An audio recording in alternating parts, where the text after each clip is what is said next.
আপনার বয়স কি 15 থেকে 26-এর মধ্যে? তাহলে আজকের ভিডিওটি সম্পূর্ণ আপনার জন্য। 15 থেকে 26 বছর বয়সটা হলো এমন একটা বয়স যার উপর আপনার পুরো জীবনটা নির্ভর করছে। আপনার সফলতার চাবিকাঠি এই বয়সটার মধ্যেই আছে। তাই আজকের এই ভিডিওতে এমন 3টি অ্যাডভান্স পয়েন্ট উল্লেখ আছে যেইগুলো আপনি যদি একবার বুঝে যান তাহলে আপনার সফলতা কেউ আটকাতে পারবে না, 100% গ্যারান্টি। কিছু কিছু মানুষ আছে যারা এই বয়সটা ক্রস করার পর রিয়েলাইজ করে যে তারা কিভাবে তাদের গোল্ডেন টাইমটাকে নষ্ট করেছে। তখন তারা মনে মনে একটা কথাই ভাবে, যদি আমরা ওই সময়টাকে কাজে লাগাতাম তাহলে হয়তো একটা জায়গায় নিজেকে প্রতিষ্ঠা করতে পারতাম। কিন্তু এই সময়ে এসে আমাদের রিয়েলাইজ করা ছাড়া আর কোনো কিছু রাস্তা নেই। কিন্তু আপনি যদি তার আগে এটি বুঝে যান যে এই বয়সটাই হলো আপনার ভবিষ্যৎ নির্ধারণ করার উপযুক্ত সময়, আপনি কতটা ধনী হবেন বা কতটা গরিব হবেন তা নির্ধারণ করবে এই সময়টা, আপনার এই বয়সটা। তাই এই ভিডিওটির মাধ্যমে এমন 3টি পয়েন্ট উল্লেখ আছে, সেগুলি যদি আপনি একবার বুঝে যান বা শিখে যান তাহলে আপনার আগামী জীবন অনেক সুন্দর হবে এবং সফল হবে। তো চলুন চলে যাই মেন 3টি পয়েন্টে। 3 নম্বর পয়েন্টটা সব থেকে বেশি ইম্পর্ট্যান্ট। সো চলে যাই point number 1, walk the path you make yourself. আপনি নিজের তৈরি করা পথে চলুন। মানে আপনি অন্যের বানানো পথে না চলে সবসময় চেষ্টা করুন নিজের বানানো পথে চলার। কারণ এই 15 থেকে 26 বছর বয়সটা আপনাদের কাছে গোল্ডেন টাইম। এই সময়টা আমরা আমাদের কেরিয়ার চুজ করি, অনেক স্বপ্ন বাস্তব করি, বড় বড় সিদ্ধান্ত নিই, নিজের লক্ষ্যকে স্থির রেখে এগিয়ে চলার চেষ্টা করি।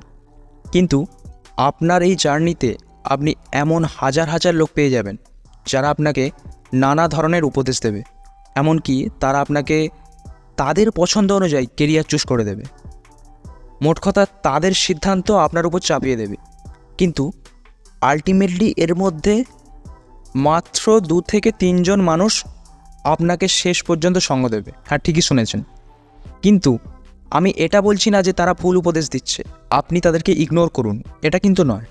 আপনি শুনবেন, আপনি অবশ্যই তাদের কাছ থেকে শুনুন, কিছু শিখুন, কিন্তু আপনি পরিশেষে সেটাই করবেন যেটা আপনার মন চাইবে। আপনি কাউকে ফলো করতে যাবেন না। জীবনটা যেহেতু আপনার নিজের, তাই চলতে যখন আপনাকেই হবে তাহলে চলার পথটাও আপনারই হওয়া উচিত। তাই আপনি এই রাস্তাটা ছেড়ে দিন যেটাই ভিড় বেশি, সেটাই সবাই যাচ্ছে। কারণ যেই রাস্তাটা ভিড় বেশি সেই রাস্তাটাই যে সঠিক সেটা সবসময় কিন্তু হয় না। তাই অলওয়েজ নিজের তৈরি করা পথে চলুন। So next point, don't think about unnecessary things. অপ্রয়োজনীয় জিনিস নিয়ে ভাববেন না। দেখুন, 15 থেকে 26 বছর বয়সটা এমন সময় যেখানে আপনার মাথায় অনেক অপ্রয়োজনীয় জিনিস বেশি ঘুরবে।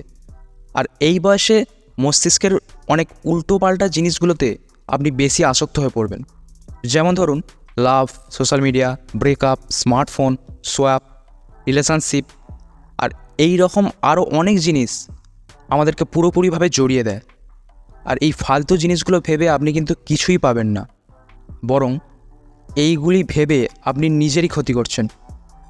অনেক সময় এই ফালতু ভাবনাগুলো আপনাকে এতটা পরিমাণে কষ্ট দেবে, তখন সেই মুহূর্তে দাঁড়িয়ে আপনি ডিপ্রেশনে চলে যেতে বাধ্য।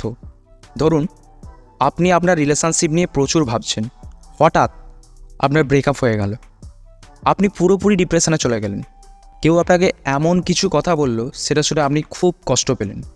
ধরুন, যেই মানুষটার জন্য আপনি সময় দিয়ে গেলেন আপনার গার্লফ্রেন্ডের জন্য, পরবর্তী তার বিয়ের সময় সেই আপনাকে কি বলবে? একটা সময় যখন আপনার গার্লফ্রেন্ড আপনি কথা বলতেন না বলে আপনাকে কথা বলতে বাধ্য করাতো, সারাক্ষণ আপনার সঙ্গে কথা বলে সময় কাটাতো, যখন তার বিয়ের সময় এলো তখন আপনাকে প্রশ্ন করবে যে তুমি জীবনে কি করলে? আর এই সব কথা নিয়ে আপনি ভাবতে শুরু করলেন, আর এই সমস্ত ফালতু ভাবনাগুলো আপনার মস্তিষ্ককে পুরোপুরি চাপে ফেলে দিল। আপনি পুরোপুরি ডিপ্রেশনে চলে গেলেন। আপনার আর তখন কোনো কিছু করার বা নতুন করে শুরু করার কোনো এনার্জি আপনি কোনো মতেই পাবেন না। কিন্তু পরে যখন এই সময়টা কেটে যাবে তখন আপনি নিজে বুঝতে পারবেন যে ওই বয়সগুলোতে আপনি কী ভুল করেছেন। এই সমস্ত ফালতু কোনো জিনিস, কোনো কিছু আপনার জীবনে কাজে আসেনি, তাই আপনার জীবনকে এগোতে দিল না। কিন্তু পরে যখন এই সময়টা কেটে যাবে তখন আপনি নিজে বুঝতে পারবেন যে ওই বয়সে যে ভাবনাগুলো নিয়ে আপনি বেশি ভাবলেন সেইগুলো পুরোটাই ফালতু, জীবনে কোনো কাজে এলো না, আর আপনার জীবনকে এগোতে একটু মাত্র দিল না। তাই সেই সময় বুঝেও কোনো লাভ নেই। সো আপনি যদি সেই ব্যাপারটা আগে বুঝে নিয়ে মাথার মধ্যে থেকে এই ফালতু ভাবনাগুলো ঝেড়ে ফেলে দেন, তাহলে আপনার সাফল্য কেউ আটকাতে পারবে না। এটা 100% গ্যারান্টি। আর সফলতা যদি আপনি পান, আপনার লাভ বা আপনার রিলেশনশিপ গঠন করতে বেশি সময় লাগবে না, এটা আপনিও জানেন। কারণ আমরা ছেলেরা আমাদের বিচার করা হয় সাফল্য দেখে। সো চলে যায় নেক্সট পয়েন্টে, most important point number 3, learn how to earn money and invest. টাকা ইনকাম করতে ও বিনিয়োগ করতে শিখুন। দেখুন, জীবনে ভালোভাবে বাঁচতে হলে মানি ইজ ভেরি ইম্পর্ট্যান্ট। তাই এই বয়সটা প্রথমেই দুটো পয়েন্ট মাথায় রেখে আপনাকে কিছু কিছু করে টাকা ইনকাম করা শুরু করতে হবে আর সঞ্চয় করতে হবে। আর আপনি সেই টাকাকে ইনভেস্ট করে টাকা দিয়ে টাকা বাড়ানোর চেষ্টা করবেন। আর এই ব্যাপারটা যদি আপনি একবার বুঝে যান, ব্যাস, তাহলে আপনি এখন যেইগুলো নিয়ে বেশি ভাবছেন, অন্য কোনো মানুষের কথা চিন্তা করে আপনি যে সময়টা নষ্ট করে ফেলছেন, সেটা তখন আপনি আর করতে পারবেন না, করবেনই না।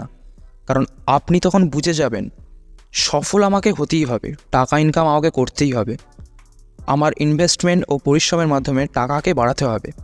কারণ আপনি এই দুনিয়াতে যতই ভালো হন, যতই লোকের কাছে আপনার ব্যবহার, গুড ক্যারেক্টার তৈরি করে রাখুন না কেন, সব কিছু শেষে আপনাকে জাজ করা হবে আপনার সফলতা ও আপনার ব্যাংক ব্যালেন্স। একদম ঠিক শুনেছেন, সব কিছু শেষে আপনাকে জাজ করা হবে আপনার সফলতা ও আপনার ব্যাংক ব্যালেন্স। কারণ আপনি পুরুষ। একটা কথা কি জানেন তো, যে এই দুনিয়াতে টাকাই সব। আর কেউ না মানলেও এটাই আজকালকার দিনে বাস্তব কথা, সেটা আপনিও ভালো করে জানেন। তাই অপ্রয়োজনীয় জিনিস এখনই পরিত্যাগ করুন, লক্ষ্য স্থির রাখুন, পরিশ্রম করুন। হাজার বাধা এলেও সমস্ত বাধা অতিক্রম করে লক্ষ্যের দিকে এগিয়ে যান। সফলতা নিজে এসে আপনার কাছে ধরা দেবে, আমি আপনাকে 100% গ্যারান্টি দিলাম। আজকের ভিডিওটি এখানেই শেষ করলাম। ভিডিওটি ভালো লাগলে লাইক করবেন। আর ভিডিওটি যদি আপনার জীবনে একটু হলেও কাজে আসে বা আপনার যদি মনে হয় এই ভিডিওটি আমার জীবনে কাজে আসতে পারে, তাহলে ভিডিওটি লাইক করে আমাদের চ্যানেলটিকে সাবস্ক্রাইব করে আমাদের পাশে থাকবেন। কারণ আপনার একটা লাইক, একটা সাবস্ক্রাইবার আমাদের আশীর্বাদ। সো দেখা হচ্ছে নেক্সট কোনো একটি ভিডিওতে। ততক্ষণের জন্য ভালো থাকবেন।